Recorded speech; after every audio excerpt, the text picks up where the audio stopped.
Hello बच्चों। यहां लिखा गया है after a totally inelastic collision. Totally in elastic मतलब दोनों स्टिक हो गए होंगे। आगे क्वेश्चन भी पढ़ते हैं। लाइन ऑफ कोलिजन के लॉन्ग दोनों की वेलोसिटी सेम हो जाएगी। After totally inelastic collision two object of same mass and same initial speed are found to move together with half of the initial speed. The angle between the initial velocity of the object is clear. तो देखो मान लेते हैं यहां पे कोई एक m मास का ऑब्जेक्ट था। वो इनिशियली किसी वेलोसिटी v से जा रहा था इस लाइन के लॉन्ग। मान लो दूसरा m मास का ऑब्जेक्ट था। वो इनिशियली v स्पीड से इस डायरेक्शन में जा रहा था और दोनों के बीच में एंगल कोई भी थीटा था। और बोला गया है बाद में दोनों मास कंबाइंड हो गए और half of the initial speed से चलने लग गए, मतलब v/2 से। क्लियर।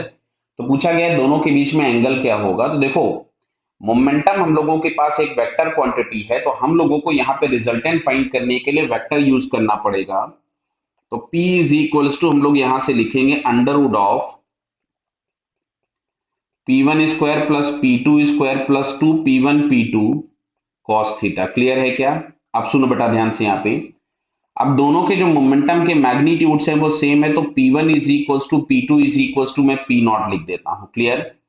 थोड़ा सा कैलकुलेशन अपना आसान हो जाएगा। तो यहां हो गया P0 square plus P0 square plus 2 P0 square cos theta. Clear है। तो इसमें से मैंने P0 बाहर निकाल दिया। क्लियर।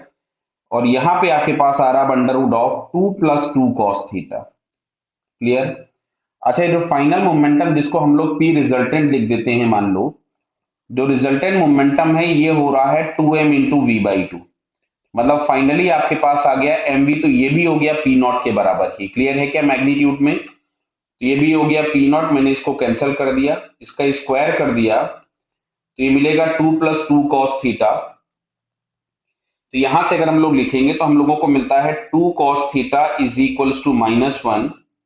तो cos theta is equals to यार है -1/2, तो थीटा इज इक्वल्स टू मिलेगा 120 डिग्री। क्लियर। तो अभी अगर हम ऑप्शन चेक करें तो 120 डिग्री हम लोगों को यहाँ पे ये फर्स्ट वाले ऑप्शन में दिया है, so it's first answer is correct. Clear बेटा?